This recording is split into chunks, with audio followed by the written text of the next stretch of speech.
Welcome to January 9th of the Science of Mind in a Year. We are picking up where we left off yesterday, and this is an exciting part of the book, Chapter 1, In the Beginning, God. So we are starting on page 66, the section entitled Describing the Infinite. Any account of creation, however brief, implies, first of all, a universal intelligence, which is omniscient, all-knowing. We call this intelligence God. In this philosophy, the word reality is used. In science, the word principle.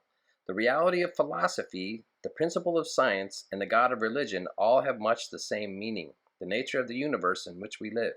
We describe it as God, spirit, reality, truth, absolute intelligence. The next section is absolute intelligence. We believe in an absolute intelligence because such an intelligence is manifest throughout the universe in which we live.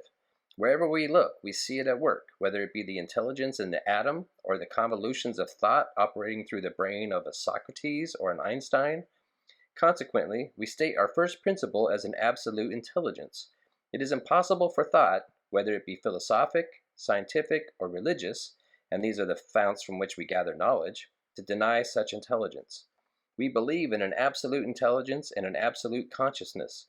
We are in the universe and we are conscious, so we have reason to believe that consciousness exists. Creation means the giving of form to the substance of mind or spirit.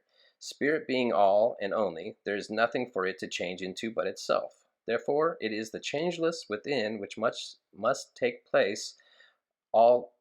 All right, let's try this again. It is the changeless within which must take place all change or manifestation of itself. The infinite of itself is formless, but within it are contained all the forms which give expression to its consciousness. Spirit is the limitless within which is all space. Spirit is timeless, within which is all time. Creation and experience are eternally going on, but any particular experience is measured by time and has a beginning and an end. In the beginning of any creative series, there is absolute intelligence alone. Pure spirit, all-inclusive, everywhere, infinite. This all-spirit could not have the impulse to move unless it were conscious.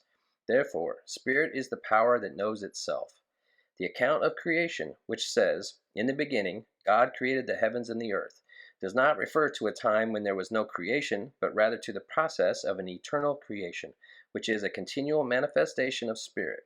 An eternal creation is proved by the fact that we must suppose spirit to be conscious intelligence, and there can be no conscious intelligence unless it is conscious of something. Spirit is conscious and must be conscious of something.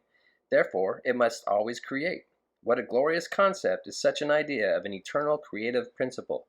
There is no stagnation in spirit, nor should there be any in our idea of spirituality. To be spiritual is to create. The spirit is alive, conscious, aware, and active. The next section is a deep inquiry. If we were to examine the basic principles of the religions of the world, we would find a great similarity. Each points to one central life, from whose self-existence all draw their livingness, and without which nothing could exist. The Christian religion gives more value to the individual life than do most of the others. This is why it has made such an appeal to the more vital races of the world. In many respects, the Christian Bible is the greatest book ever written, and does truly point a way to eternal values. But it is only one explanation and cannot be considered the only light on religion. For there are many others whose combined teachings weave the story of truth into a complete and unified pattern. The deep thinkers of antiquity, as well as the philosophers of all ages, have meditated long and earnestly upon the nature of the divine being.